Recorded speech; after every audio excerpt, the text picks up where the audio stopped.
सबका प्रयास की भावना के उत्तम उदाहरण है। सोमनाथ मंदिर ट्रस्ट ने कोरोना की मुश्किलों के बीच जिस तरह यात्रियों की देखभाल की, समाज की जिम्मेदारी उठाई, उसमें जीव ही शिव, ये जीव ही शिव के हमारे विचार के दर्शन होते हैं। साथियों, हम दुनिया के कई देशों के बारे में सुनते हैं कि उनकी अर्थव्यवस्था में पर्यटन का योगदान कितना बड़ा है, इसको बहुत प्रमुखता से दर्शाया जाता है। हमारे यहां तो हर राज्य में, हर क्षेत्र में, दुनिया के देशों में, एक एक देश में जितनी ताकत है उतनी हमारे एक एक राज्य में है। ऐसी अनंत संभावनाएं हैं। आप किसी भी राज्य का नाम लीजिए, सबसे पहले मन में क्या आता है? गुजरात का नाम लेंगे तो Somnath, Dwarka, statue of unity, Dholavira, Kutch का रण, ऐसे अद्भुत स्थान मन में उभर आते हैं। यूपी का नाम लेंगे तो अयोध्या, मथुरा, काशी, प्रयाग, कुशीनगर, विंध्याचल जैसे अनेकों नाम एक प्रकार से अपने मानस छवि पे छा जाते हैं। सामान्य जन का हमेशा मन करता है कि इन सब जगहों पर जाने को मिले। उत्तराखंड तो देवभूमि ही है। बद्रीनाथ जी, केदारनाथ जी वहीं पर है। हिमाचल प्रदेश की बात करें तो मां ज्वाला देवी वहीं है, मां नैना देवी वहीं है। पूरा पूर्वोत्तर देवी और प्राकृतिक आभा से परिपूर्ण है। इसी तरह रामेश्वरम जाने के लिए तमिलनाडु, पुरी जाने के लिए उड़ीसा, तिरुपति बालाजी दर्शन के लिए आंध्र प्रदेश, सिद्धि विनायक जी के लिए महाराष्ट्र, सबरीमाला के लिए केरला का नाम आता है। आप जिस किसी भी राज्य का नाम लेंगे, तीर्थाटन और पर्यटन के एक साथ कई केंद्र हमारे मन में आ जाएंगे। ये स्थान हमारी राष्ट्रीय एकता का, एक भारत श्रेष्ठ भारत की भावना का प्रतिनिधित्व करते हैं। इन स्थलों की यात्रा राष्ट्रीय एकता को बढ़ाती है। आज देश इन जगहों को समृद्धि के एक मजबूत स्रोत के रूप में भी देख रहा है। इनके विकास से हम एक बड़े क्षेत्र के विकास को गति दे सकते हैं। साथियों, पिछले 7 सालों में देश ने पर्यटन की संभावनाओं को साकार करने के लिए लगातार काम किया है। पर्यटन केंद्रों का ये विकास आज केवल सरकारी योजना का हिस्सा भर नहीं है, बल्कि जन भागीदारी का एक अभियान है। देश की हेरिटेज साइट्स, हमारी सांस्कृतिक विरासतों का विकास इसका बड़ा उदाहरण है। पहले जो हेरिटेज साइट्स उपेक्षित पड़ी रहती थी, उन्हें अब सबके प्रयास से विकसित किया जा रहा है। प्राइवेट सेक्टर भी इसमें सहयोग के लिए आगे आया है। इनक्रेडिबल इंडिया और देखो अपना देश जैसे अभियान आज देश के गौरव को दुनिया के सामने रख रहे हैं, पर्यटन को बढ़ावा दे रहे हैं। स्वदेश दर्शन योजना के तहत देश में 15 थीम बेस्ड टूरिस्ट सर्किट भी विकसित किए जा रहे हैं। ये सर्किट न केवल देश के अलग अलग हिस्सों को अपने में जोड़ते हैं, आपस में जोड़ते हैं, बल्कि पर्यटन को नई पहचान देकर सुगम भी बनाते हैं। रामायण सर्किट के लिए उसके जरिए आप भगवान राम के जुड़े जितने भी स्थान हैं, भगवान राम के साथ रामायण में जिन जिन चीजों का उल्लेख आता है, उन सभी स्थानों का एक के बाद एक दर्शन कर सकते हैं। इसके लिए रेलवे द्वारा विशेष रेल भी शुरू की गई है और मुझे बताया गया कि बहुत पॉपुलर हो गई है। एक स्पेशल ट्रेन कल से दिव्य काशी यात्रा के लिए भी दिल्ली से शुरू होने जा रही है। बुद्ध सर्किट देश विदेश के पर्यटकों के लिए भगवान बुद्ध के सभी स्थानों तक पहुंचना आसान बना रहे हैं। विदेशी पर्यटकों के लिए भी वीजा नियमों को भी आसान बनाया गया है, जिसका लाभ भी देश को मिलेगा। अभी कोविड की वजह से कुछ दिक्कतें जरूर है, लेकिन मेरा विश्वास है संक्रमण कम होते ही पर्यटकों की संख्या फिर तेजी से बढ़ेगी। सरकार ने जो वैक्सीनेशन अभियान चलाया है उसमें भी इस बात का विशेष ध्यान रखा है कि हमारे टूरिस्ट स्टेट्स में प्राथमिकता के आधार पर सबको वैक्सीन लगे। गोवा, उत्तराखंड जैसे राज्यों ने तो इसमें बहुत तेजी से काम किया है। साथियों, आज देश पर्यटन को समग्र रूप में होलिस्टिक वे में देख रहा है। आज के समय में पर्यटन बढ़ाने के लिए 4 बातें आवश्यक हैं। पहला, स्वच्छता।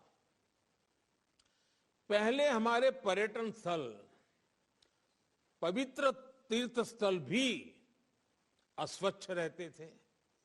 आज स्वच्छ भारत अभियान ने ये तस्वीर बदली है। जैसे जैसे स्वच्छता आ रही है, पर्यटन में भी इजाफा हो रहा है। पर्यटन बढ़ाने के लिए दूसरा अहम तत्व है सुविधा। लेकिन सुविधाओं का दायरा केवल पर्यटन तक ही सीमित नहीं होना चाहिए। सुविधा परिवहन की, इंटरनेट की, सही जानकारी की, मेडिकल व्यवस्था की, हर तरह की होनी चाहिए। और इस दिशा में भी देश में चौतरफा काम हो रहा है। साथियों, पर्यटन बढ़ाने का तीसरा महत्वपूर्ण पहलू है समय। आजकल 2020 का दौर है। लोग कम से कम समय में ज्यादा से ज्यादा स्थान कवर करना चाहते हैं। आज जो देश में हाईवेज, एक्सप्रेसवेज बन रहे हैं, आधुनिक ट्रेन्स चल रही है, नए एयरपोर्ट शुरू हो रहे हैं, उनसे इसमें बहुत मदद मिल रही है। उड़ान योजना की वजह से हवाई किराए में भी काफी कमी आई है। यानी जितना यात्रा का समय घट रहा है, खर्च कम हो रहा है, उतना ही पर्यटन बढ़ रहा है। अगर हम गुजरात को ही देखें तो हमारे यहां बनासकांठा में अंबाजी के दर्शन के लिए, पावागढ़ में कालिका माता के दर्शन के लिए, गिरनार में अब तो रोपवे भी हो गया है, सातपुड़ा में कुल मिलाकर 4 रोपवे काम कर रहे हैं। इन रोपवे के शुरू होने के बाद पर्यटकों की सुविधा में वृद्धि हुई है और पर्यटकों की संख्या में भी बढ़ोतरी देखी जा रही है। अभी कोरोना के प्रभाव में काफी कुछ रुका हुआ है, लेकिन हमने देखा है कि जब स्कूल कॉलेज को जो विद्यार्थी एजुकेशन टूर पर जाते हैं, उन्हें भी ये ऐतिहासिक स्थान बहुत कुछ सिखाते हैं। जब देश भर में ऐसे स्थानों पर सुविधाएं बढ़ रही है तो विद्यार्थियों को भी सीखने समझने में आसानी होगी। उनका देश की विरासत से जुड़ाव भी बढ़ेगा। साथियों, पर्यटन बढ़ाने के लिए चौथी और बहुत महत्वपूर्ण बात है हमारी सोच। हमारी सोच का इनोवेटिव और आधुनिक होना जरूरी है, लेकिन साथ ही साथ हमें अपनी प्राचीन विरासत पर कितना गर्व है, ये बहुत मायने रखता है। हम में ये गौरव भाव है, इसलिए हम भारत से चोरी की गई मूर्तियों को, पुरानी धरोहरों को दुनिया भर में से वापस ला रहे हैं। हमारे लिए हमारे पूर्वजों ने इतना कुछ छोड़ा है, लेकिन एक समय था जब हमारी धार्मिक सांस्कृतिक पहचान पर बात करने में संकोच किया जाता था। आजादी के बाद दिल्ली में कुछ गिने चुने परिवारों के लिए ही नवनिर्माण हुआ, लेकिन आज देश उस संकीर्ण सोच को पीछे छोड़कर नए गौरव स्थलों का निर्माण कर रहा है, उन्हें भव्यता दे रहा है। ये हमारी ही सरकार है जिसने दिल्ली में बाबा साहब मेमोरियल का निर्माण किया। ये हमारी ही सरकार है जिसने रामेश्वरम में एपीजे अब्दुल कलाम स्मारक को बनवाया। इसी तरह नेताजी सुभाष चंद्र बोस और श्यामजी कृष्ण वर्मा जैसे महापुरुषों के साथ जुड़े हुए स्थानों को भव्यता दी गई है। हमारे आदिवासी समाज के गौरवशाली इतिहास को सामने लाने के लिए देश भर में आदिवासी म्यूजियम भी बनाए जा रहे हैं। आज केवड़िया में बनी स्टैच्यू ऑफ यूनिटी पूरे देश का गौरव है। कोरोना काल शुरू होने से पहले बहुत ही कम समय में 45 लाख से ज्यादा लोग स्टैच्यू ऑफ यूनिटी को देखने आ चुके थे।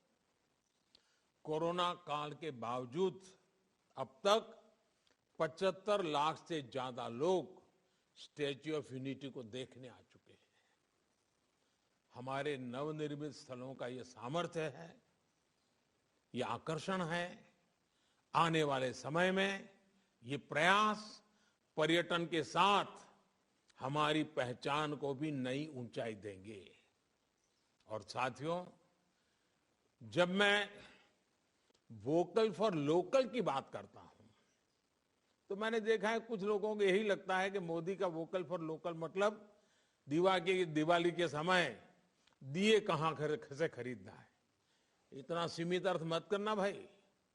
जब मैं वोकल फॉर लोकल कहता हूं तो मेरी दृष्टि से टूरिज्म भी इसमें आ जाता है। मेरा तो हमेशा आग्रह रहता है कि जो भी अगर परिवार में बच्चों की इच्छा है, विदेश जाना है, दुबई जाना है, सिंगापुर जाना है, मन करना है, लेकिन विदेश जाने का प्लान करने से पहले परिवार में तय करो, पहले हिंदुस्तान में 15-20 मशहूर स्थान पर जाएंगे, पहले हिंदुस्तान को अनुभव करेंगे, देखेंगे, बाद में दुनिया के किसी और जगह पर जाएंगे। साथियों, वोकल फॉर लोकल जीवन के हर क्षेत्र में हमें इसे अंगीकार करना ही होगा। देश को समृद्ध बनाना है, देश के नौजवानों के लिए अवसर तैयार करने हैं, तो इस रास्ते पर चलना होगा। आज आजादी के अमृत महोत्सव में हम एक ऐसे भारत के लिए संकल्प ले रहे हैं जो जितना आधुनिक होगा उतना ही अपनी परंपराओं से जुड़ा होगा। हमारे तीर्थ स्थान, हमारे पर्यटन स्थल इस नए भारत में रंग भरने का काम करेंगे। ये हमारी विरासत और विकास दोनों के प्रतीक बनेंगे। मुझे पूरा विश्वास है सोमनाथ दादा के आशीर्वाद से देश के विकास की ये यात्रा इसी तरह अनवरत जारी रहेगी। एक बार फिर नए सर्किट हाउस के लिए आप सभी को बहुत बहुत बधाई देता हूं। મને આનંદ થયો હોત કે આજે હું તમારી વચ્ચે રૂબરૂ આવી શક્યો હોત, જૂના જૂના બધા સાથીઓને મળવાનું થયું હોત, દાદાના પણ દર્શન થઈ જાત અને ત્યાં પણ જે વિકાસની પ્રવૃત્તિઓ ચાલી રહી છે ને નજરે જોઈ શકત.